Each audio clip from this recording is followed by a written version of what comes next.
Hello, everyone. Thank you for joining us in this very intimate lightning talk session. I'm Andrea Ledesma. I'm the advisor for the scholarship committee, so thank you for joining us. Each year, MCN welcomes 15 emerging leaders in museum technology to bring them into the conference, and you see 5 of them here today. This year, with support from the Crest Foundation, we welcome scholars from the US, Canada, and Europe, and their work is so exciting and diverse, and we're glad to share it with you. So today, each of these scholars have 5 minutes to share a portion of their work. They'll go back to back, so if you have any questions, please save them for the end or find them. They're still here. Without further ado, I'm just going to hand it over so we can get started. Oof. So professional. Thank you. Hello, everyone. My name is Amy. I'm a museum educator at Munson Williams Proctor Arts Institute.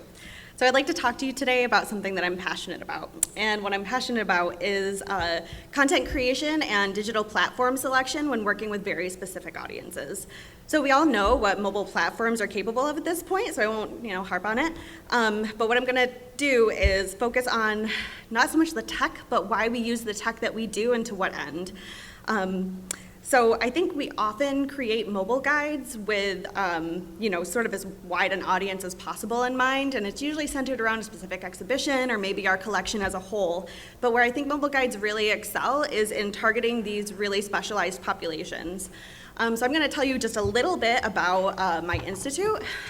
So we are a fine arts museum in the inner city of a rural county in upstate New York, right in the Rust Belt. We have a large elderly population, and a lot of these folks have difficulty getting to our museum. They live outside of city limits, and if you're at all familiar with upstate New York, we have really harsh winters. It's kind of prohibitive for them.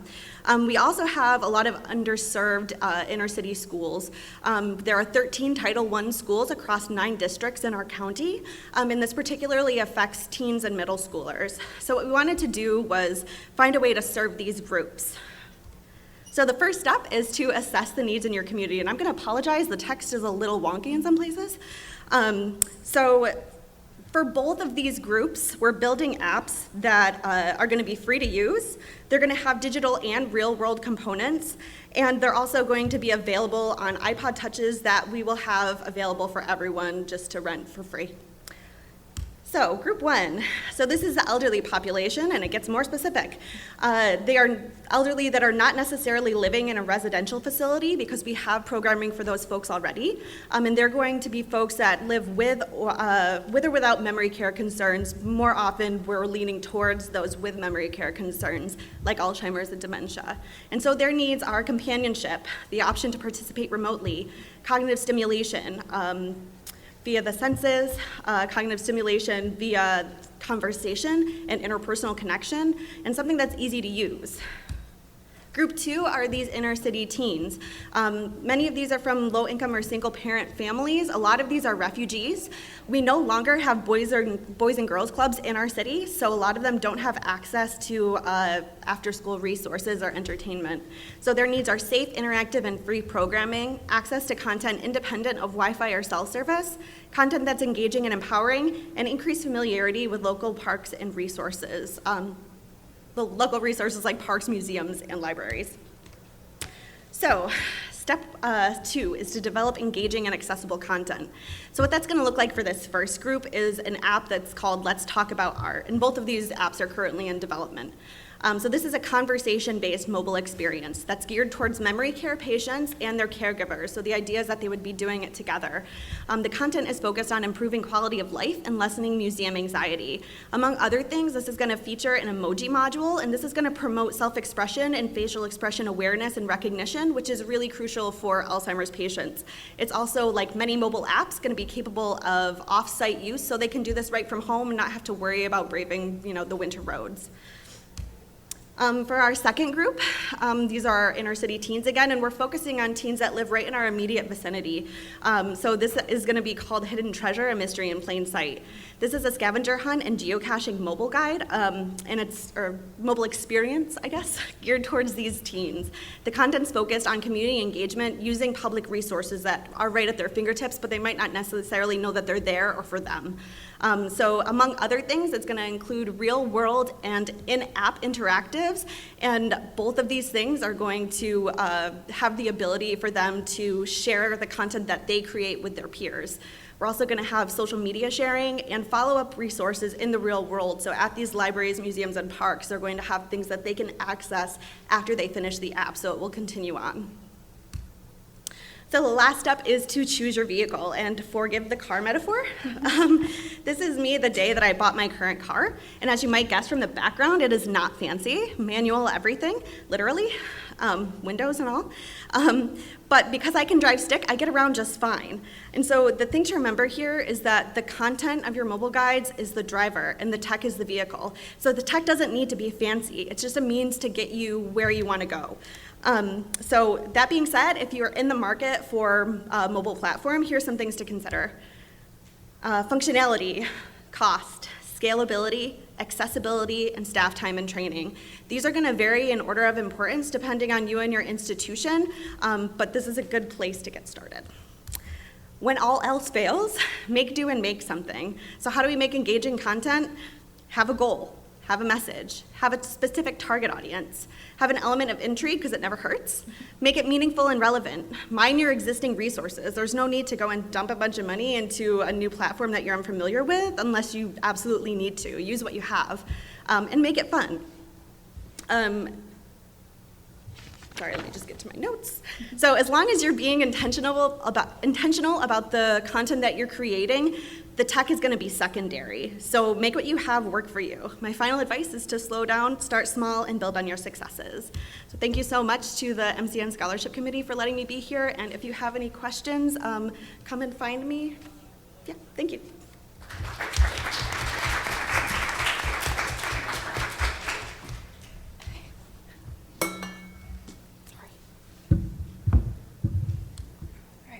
Hi, my name is Alyssa Machida. I'm currently working as the Asian Art Learning Resources Fellow at the Minneapolis Institute of Art. I've worked in a lot of different museums and had different titles and responsibilities, but if you distill my current work and role down to its essence, I'm an educator focused on human-centered and community-empowered methods for designing learning experiences at MIA. And in this picture here, that's me on the climbing wall, one of the first times I started climbing a little less than a year ago. Now, why am I talking about climbing? Don't worry, I know it's MCN. I didn't stumble into the wrong conference. In this 5-minute session today, I really wanted to share with you who I am and what I'm passionate about. And before I started working in art museums, over 2 decades of my life has been dedicated to sports and being an athlete. And they didn't teach me in K-12 or undergrad or grad school how to problem solve in real life and how to be on teams and tackle tricky projects at big organizations. The way I learned these lessons and developed these skills is through not only museum work experience, but also in places like on the climbing wall. And when I started climbing, I was super intrigued by the words and the terminology of the sport. So in climbing, problems are the sequence of moves required to successfully complete a climb. The word project, interestingly to me, is actually used as both a noun and a verb. So a project is any problem that you can't successfully complete in one pass, and the act of continually attempting the problem is to project or projecting. And so working on big, ambitious, creative projects in the museum feels a lot like when I go climbing. When I step up to the wall, I need to figure out what is the successful sequence of moves, and it's usually really hard. Takes a lot of trial, error, and iteration. And climbing is what, for me, has helped me develop skills in patience, persistence, and openness in approaching, navigating, and tackling projects. Now, I have 3 key lessons that I've learned that I would like to share with you today. A very important disclaimer that climbing is not required nor recommended in order to learn these lessons. It's just how it happened for me.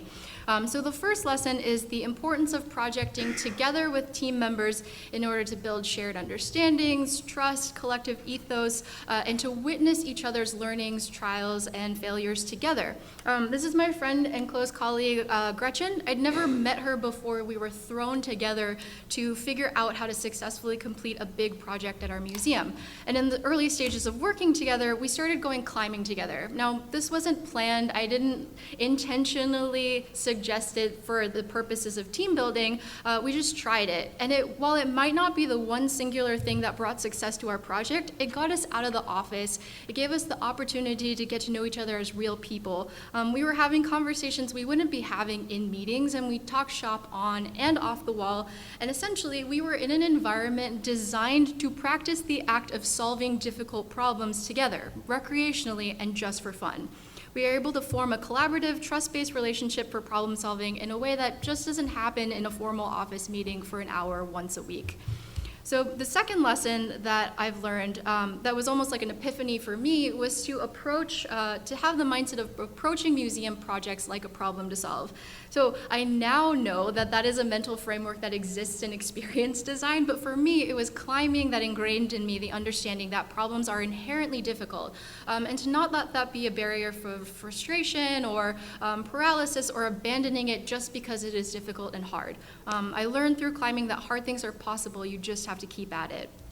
And the last lesson I want to share with you today is the importance of acknowledging and addressing our weaknesses openly and without the stigma of risk or shame. Now, I don't know how much you can see in this image, but this is me on the wall on some starting holds that I personally call credit card holds. So they're crimps that are so slender and thin, you're essentially supporting your body weight with your fingers on holds that are as slim as credit cards. Now, the first time I tried this, it was impossible, and if I forced it, I would have really injured myself. But I was really surprised that after a few attempts, over a few weeks, my fingers adjusted and they strengthened, and I was able to do something previously physically outside the realm of possibility for me. So in museums, urgency and sometimes absurd ways of keeping time and deadlines and a sense that we need to be perfect or professional all the time can really limit opportunities for us to slow down, take stock, learn, iterate, pivot, and grow towards something really great, unprecedented, and innovative. So I learned as a climber that our weaknesses don't limit us or make us fail unless we ignore them. I know that was super brief, but I wanted it to be a conversation starter and an opportunity to share with you the real me. Please feel free to connect with me and talk with me about climbing, museums, or literally anything else. I really look forward to connecting with you. Thank you.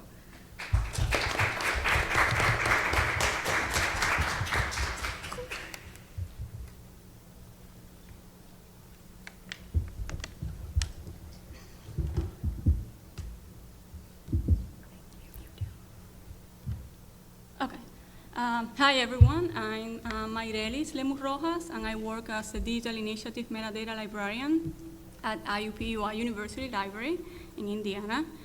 And I'm going to talk to you today about projects I've been working on to contribute to the representation of women artists in Wikidata. So Wikidata, as you probably have heard in the past few days, you might be familiar with this. It's a multilingual knowledge base that stores structured linked data under a CC0 license, which means that it can be reused and repurposed by anyone. For instance, we have Google making use of Wikidata's data to generate their knowledge cards. This is a project that was launched in 2012 by Wikimedia Deutschland, and it already has over 60 million items. Wikidata serves as the central repository for all Wikimedia projects. So here we see on the screen an entry for the artist Judy Chicago, and we can see that Wikidata does not exist in isolation. So we have an entry for Judy Chicago in Wikidata, and it's connected to 3 different projects in this particular case. But despite the fact that there are over 60 million items in Wikidata, there is a huge gender gap in the project. If we see here on the table, 82% are entries that have been identified as males and only 17% for females. So there's a lot of work that needs to be done. And so there are 2 projects that have been working towards not only providing a representation in Wikidata on Wikipedia for women, but also making sure that they are properly described. And these are the Wiki Project Women in Red and the Wiki Project Women. So one of the things that I worked on last year in an effort to make micro contributions toward this, bridging this gender divide, was working on this 100 Wiki Days challenge on Wikidata, and essentially this was a way to, everyone can do this, and it's a way to make yourself accountable. And so creating this entry, so it would be creating an entry every day for 100 consecutive days, which can be challenging, especially if you're traveling. But it's a good way to make smaller contributions. And so for this particular project, I focus on female Cuban artists because I found that they were not well represented in Wikidata. And the other project that I've been working on is, again, related to women artists, but in this particular case for Indiana or Hoosier women artists. And for this, I have been collaborating and contributing and using the resources from the Indianapolis Museum of Art, so essentially going there physically and looking through their artist files and pulling information to be able to create these entries. So far, the outcomes of this project have been, creating 40 new entries in Wikidata for artists or enhancing existing entries, and also creating entries not just for the artists, but for things that might need to be linked to the artist, like in this case, an entry for a school or a newspaper so that it can be used to support the statement for the artist, or a cemetery where the person had been buried, things like that, since everything in Wikidata needs to be, the data is structured, so everything needs to be in Wikidata in order for you to be able to link it. And the lessons learned with these two projects are not surprising. Essentially, finding biographical information about women artists is challenging. I mean, I would say that it's challenging finding information about women in general, and even more so finding reliable resources. But the work can be done. It just takes a little bit more time and effort. But all of us working in cultural heritage institutions have access to databases and data sets with information about women artists that, if shared in Wikidata, could bring us a step closer to bridging the gender divide. So I would encourage you all to check out Wikidata. It's really fun, and I think you would be making a contribution to this knowledge ecosystem.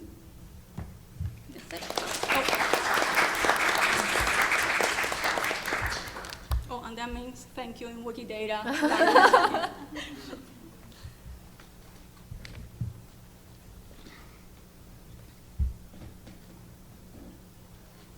Hello, my name is Tracy Haup, and I am a graduate student at the University of Maryland, where I am pursuing a master's in American history as well as a master's in archives and digital curation, and I'm also doing a certificate in museum scholarship and material culture. I'm going to be talking to you guys today about a project to increase accessibility to records related to Japanese American internment camps during World War II.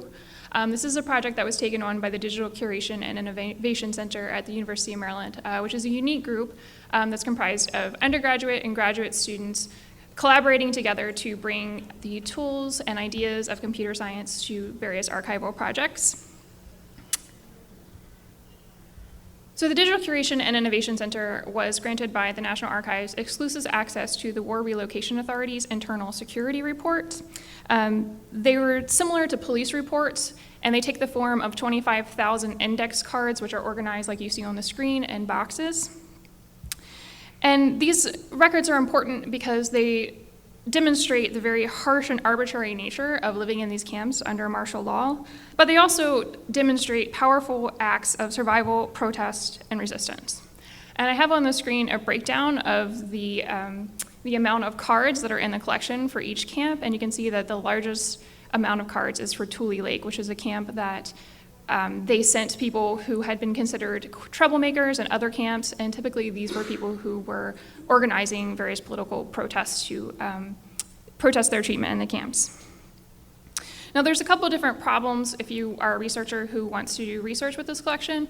The first problem is that because these are considered analogous to criminal records, any card that contained information about someone under the age of 18 could not be released. And because the National Archives lacked the resources to be able to individually check every single card, they shut down the collection as a whole for researchers.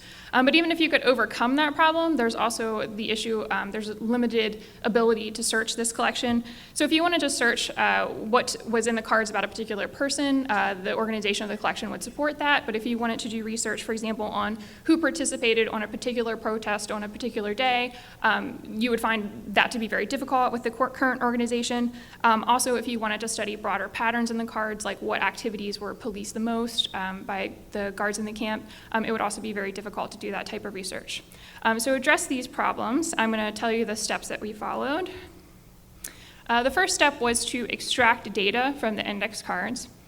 So we performed OCR on the cards after we scanned them. We also did named entity recognition using gate textual processing.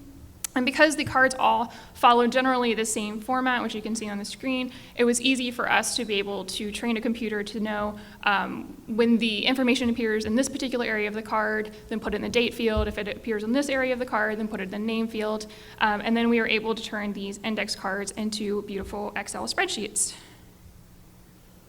Now, anybody who's ever worked with OCRing old documents probably knows that it's not going to come out perfect. So we also had to clean the data, and that would correct for any types of typos or any types of problems with the OCR. Another thing that we encountered is that the people who recorded information on the cards didn't always use the same vocabulary or the same abbreviations or the same spellings.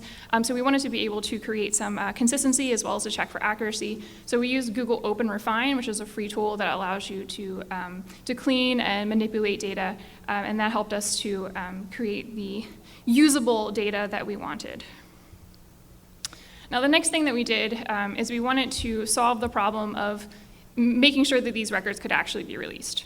So now that we have a data set, what we can do is we can take the date of the card, and then we can look up the individual who's named on the card based on, we have the final accountability roster, we also have some information on Form 26, and we can calculate that person's age at the time of the incident on the card. And using Python, we were able to automate the process of checking, is this person over the age of 17 at the time of this incident? If so, release the card. If not, do not release the card. Now, also, because we had all this information on a spreadsheet, that opens up a lot of other different possibilities. What you see on the screen are just some very brief examples of just some of the things that we've been experimenting with. The first is using QGIS. We've been plotting the different incident cards on a map of the camps, and we're hoping to develop that into maybe a more sophisticated interactive map of some of the things that were happening in the camp.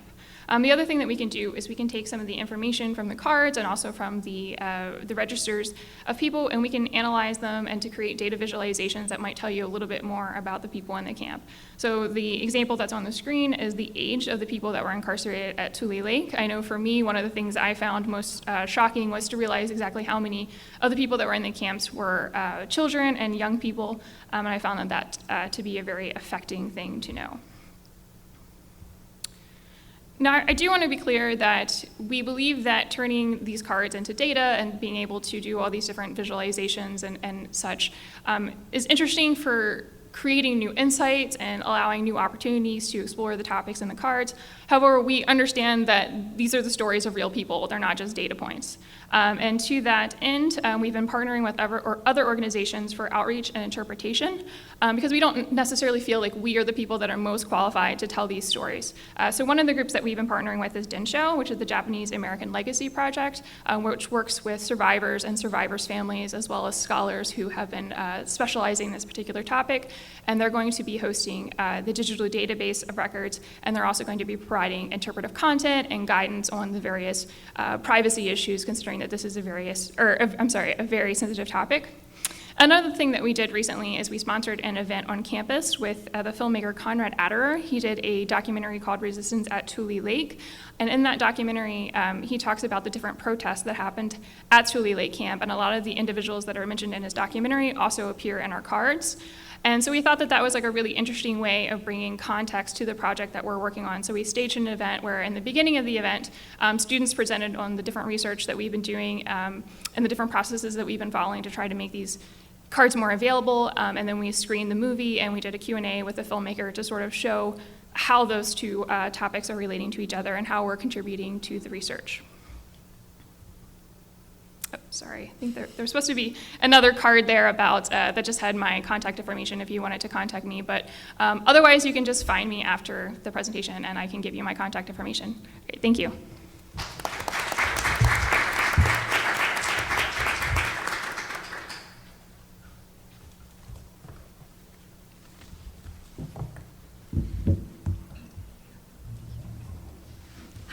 Hi everyone. My name is Clémence Prédot-Davigny. I'm head of development for the Economic Fund for Endangered Heritage.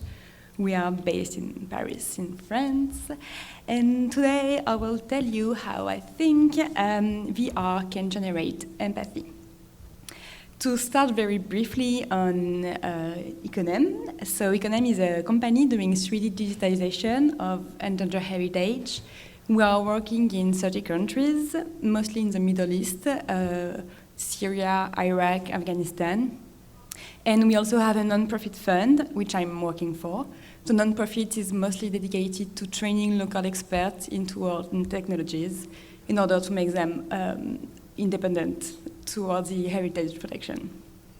We use a technology called photogrammetry, which I think some of you might have heard. And it consists in collecting a very large number of 2D pictures and then creating a 3D model using pixels of these pictures. And usually it's a hyper-realistic 3D model. Last fall, we created an exhibition at the Arab World Institute in Paris called Agile Cities. It has been the most visited exhibition ever for this museum, and the one with the youngest audience by 8 years. In partnership with, for example, the UNESCO or Ubisoft, it's not traveling. It went to Saudi Arabia, then to Germany, and actually it's coming to DC in December at the Smithsonian Museum. It showcased through immersive projection for cities or archaeological sites in the Middle East. Aleppo in Syria and Mosul in Iraq, which are both cities, and Palmyra in Syria and Leptis Magna in Libya, which are archaeological sites.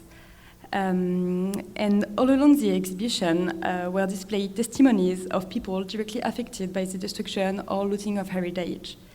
Displaced people, for example, who used to live in those cities, or archaeologists or heritage experts who has worked for decades on those sites. It allowed the audience to have an insight on how heritage destruction really affects lives of people, as it isn't just a bunch of old rocks like hanging together. But it also made the exhibition more human-oriented, because behind every site and every landmark, there are people living there and people working there. We also decided to form a partnership with Ubisoft, which is a French video game studio. They are the one who created Assassin's Creed, for example. And they are developing their VR department, so they were interested to make a partnership with us for this exhibition, as it made their VR work more known. So we created the VR experience at the end of the exhibition to discover 6 landmarks in those 4 cities or archaeological sites. The goals were various, of course. It was to innovate, but also to attract a younger audience and to continue the creation of empathy through a real physical experience. It's supposed to be a video, but... sorry, what?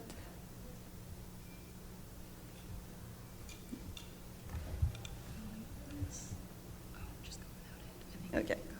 Well, it was supposed to be a video to show you how the VR was, but I'll still be talking about it. So the VR experience allowed everyone to interact into a destroyed site. We created a deep connection between all the testimony inside the exhibition and the VR experience as lived by the audience. It was driven by the idea to live it in order to understand what it's like to see your city destroyed by war. We work with Ubisoft on a multisensorial experience. We created a perfume we put near the VR experience to have a smell that was supposed to sound like dust and rocks under the sun, which I'm quite skeptical about it, but I'm still saying it. And we recorded specific sound directly from the field because we go on field to get data. It created an emotional and lasting experience for the audience, and a lot of people, for example, were crying, and a lot of schools came to see the exhibition to understand really what the conflict was about. Ultimately, this VR experience created a realness around the war and empathy for its victims, especially towards refugees and displaced people, as the audience has been given a chance to share briefly their experience. It showed that for the first time in an exhibition at the Arab World Institute, VR is a great tool to share personal stories and create emotional experiences for all ages, and also that partnerships can be a real trigger for VR. Thank you.